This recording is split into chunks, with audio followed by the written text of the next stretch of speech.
tout d'abord, globalement, que ce soit sur n'importe quel écosystème thématique, que ce soit dans le domaine des finances, des fintech, de l'e-santé, des LFTech, des EdTech, ce qui est important de comprendre, c'est que l'idée des collectivités, c'est bien évidemment d'être prioritaire sur tout ce qui peut aider les startups, mais pas que les startups, les TPE, les PME, les ETI, avec un triptyque qui va de l'entrepreneuriat, bien sûr avec une dimension talent pour tout ce qui est recherche de compétences, que ce soit sur des aspects techniques ou des aspects marketing ou d'autres secteurs, et également un aspect recherche. Donc je pense qu'il y a un triptyque qui est quand même très important sur la composition de l'écosystème et tous ces mini-écosystèmes qui sont en train de se développer. Et je dirais que l'écosystème FinTech est aujourd'hui plus qualitatif que quantitatif. On l'a vu dans la liste d'entreprises que vous avez pu proposer.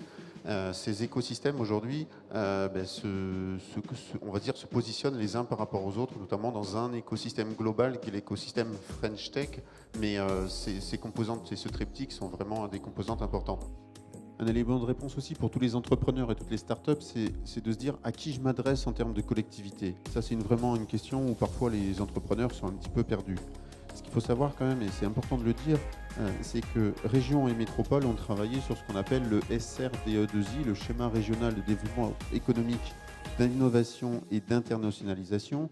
Et ce document, qui est quand même qui fait plusieurs centaines de pages, permet de distinguer quelles sont les compétences et quels sont les rôles à la fois de la métropole et de la région.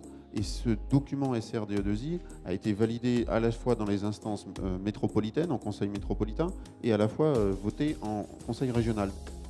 Mais aujourd'hui, toutes les fintech, absolument toutes, sont vraiment en questionnement très fort sur l'expérience client et l'expérience utilisateur, que ce soit par rapport aux prêteurs, que ce soit par rapport aux entrepreneurs. Et ça, c'est une dimension qui est absolument fondamentale pour les fintech. Alors certes, la position de la métropole n'est pas de dire on va créer un lieu dédié aux fintech, mais par contre, c'est sûr qu'au sein de la cité numérique, on aura un lieu extrêmement centré sur l'expérience utilisateur, qui est quand même une des problématiques transverses à toutes les startups, ETI, PME, dans le domaine du numérique, de l'intermédiation globalement.